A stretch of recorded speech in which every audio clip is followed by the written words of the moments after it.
Hey everyone, and welcome back to the channel. Tonight, we're diving deep into a chilling tale that might just make you think twice about late-night drives. You know, they say if you're ever cruising down Route 117 at night and you spot an old diner with those nostalgic yellow lights still glowing, whatever you do, don't stop. Because, legend has it, that diner burned down years ago. But what if you don't have a choice? Picture this. It's almost midnight. The kind of dark where the sky just swallows the stars whole. Rain is falling, slow and steady, on a completely deserted highway in Nevada. This is where we meet Mark. He's in his trusty, albeit aging, red Ford truck. And then, thunk. The engine sputters, groans, and dies.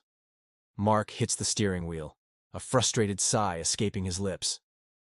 "Not now, please," he whispers, almost begging the universe. He checks his phone. Nothing. Absolutely no signal. Just him, his broken-down truck, and the vast, empty road.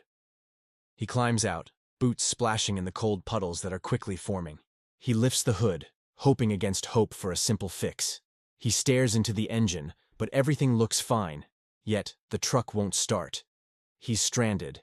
And then, through the misty rain, far off in the distance, he sees it. A faint, yellow light. It's tiny, barely a glimmer, but it's there. Hope. Maybe a gas station? A diner? Anything. Deciding he has no other option, he starts walking, the only sound the crunch of gravel and the steady drumming of rain. 20 minutes later, soaked to the bone and shivering, he finally reaches it. It's a small, old diner. The sign, flickering weakly in the gloom, reads, "Last Stop, Fuel, and Diner." It looks like something straight out of a forgotten postcard from the 80s, weathered and worn. But inside, the lights are definitely on, casting a warm, inviting glow against the dark night. He pushes the door open, and a little bell above the door gives a gentle ding. A surprisingly cheerful sound given the circumstances. Inside, the scene is almost cozy. An old man is sitting behind the counter, engrossed in a newspaper, his face illuminated by the soft glow of the overhead lights. A woman, seemingly much younger, is diligently wiping down the counter with a cloth. And from a jukebox in the corner, soft country music plays, a gentle melody that somehow feels out of time. It's a perfect picture of Americana, a true last stop. Mark steps further inside, the warmth a welcome relief after the cold rain. "Hey," he says, trying to sound calm despite his exhaustion. "My truck broke down a few miles back. Can I use your phone?" The old man slowly lowers his newspaper. His eyes, though a little tired, are kind. "Phone's dead, son. Storm took the line out," he says, his voice a low rumble. But then, the woman smiles, a warm, reassuring expression. "You look cold," she says, her voice gentle. "Sit down. I'll get you some coffee." Mark nods gratefully and slides onto a stool at the counter, the aroma of brewing coffee already making his stomach growl. It smells incredible, rich, warm, and strong, just what he needs.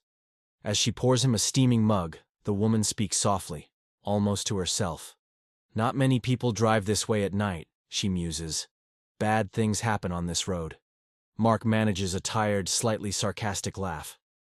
"Yeah, I noticed," he says, glancing out at the dark, rainy highway. The old man, having refolded his newspaper, looks at Mark more intently now. "What kind of truck you driving?" he asks. Mark sips his coffee, feeling a little warmth return to his bones. "Red Ford. 98 model," he replies. The old man frowns slightly, a peculiar look on his face. "Strange," he mutters. "Another guy came here last week, same truck, same color." Mark blinks, a little surprised. "Really?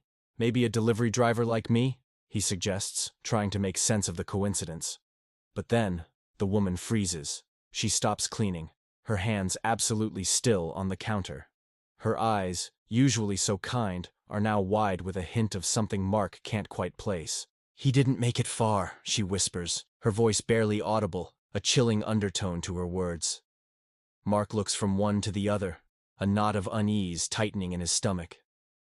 "What do you mean?" he asks, his voice low. Neither of them speaks. The only sound now is the insistent drumming of the rain outside, growing louder, almost drowning out the country music. Suddenly, the jukebox lets out a terrible, grating screech, like static erupting from a broken speaker. The lights in the diner flicker wildly, plunging the room into momentary darkness before sputtering back to life. Mark instinctively turns towards the window, his heart thumping. And then he freezes. His red Ford truck. It's parked right outside the diner, engine running, headlights on, cutting through the rain. He whispers, "What the hell?" His mind races. He didn't drive it there. He left it miles back. Who? How? Ignoring the mounting fear, he bursts out of the diner, slamming the door behind him. The cold rain hits his face hard, instantly reviving his earlier chill. He races to the truck. The driver's door is open, and the seat inside.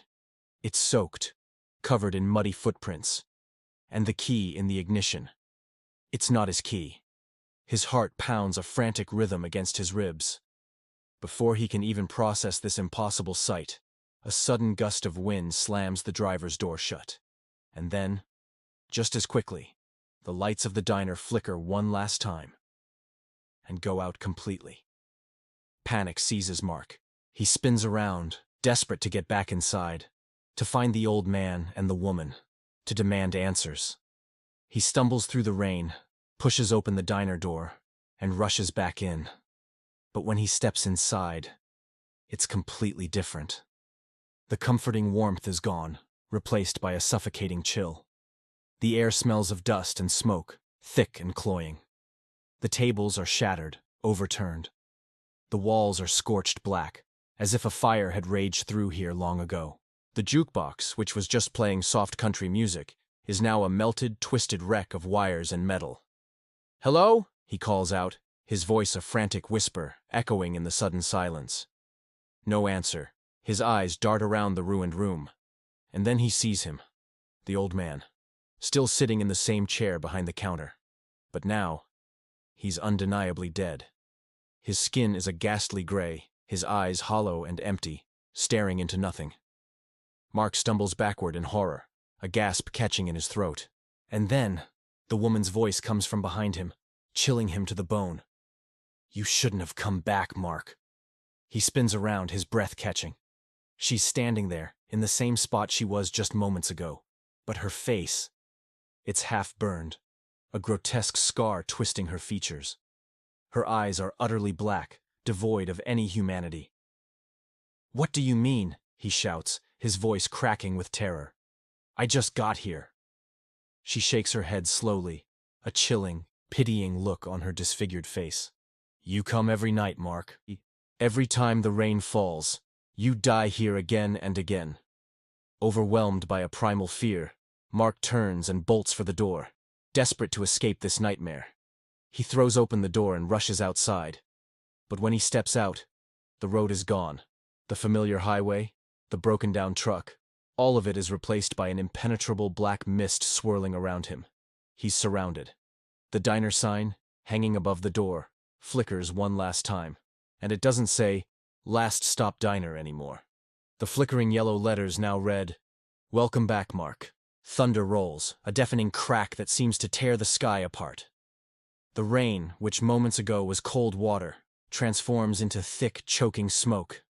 He opens his mouth to scream, but no sound comes out. And then, silence. The next morning, under a clear, crisp sky, police found a red Ford truck on Route 117, engine still running, headlights still on. But the driver's seat was empty, no sign of Mark, only a warm coffee cup, still sitting innocently on the dashboard, a ghostly remnant of the night's terror. What an absolutely bone-chilling story, right? It makes you wonder what really happens on those desolate roads at night. If you enjoyed this dive into the eerie unknown, make sure to hit that like button, share this video with a friend who loves a good scare, and most importantly, subscribe to the channel so you don't miss our next spooky installment. Thanks for watching, and stay safe out there.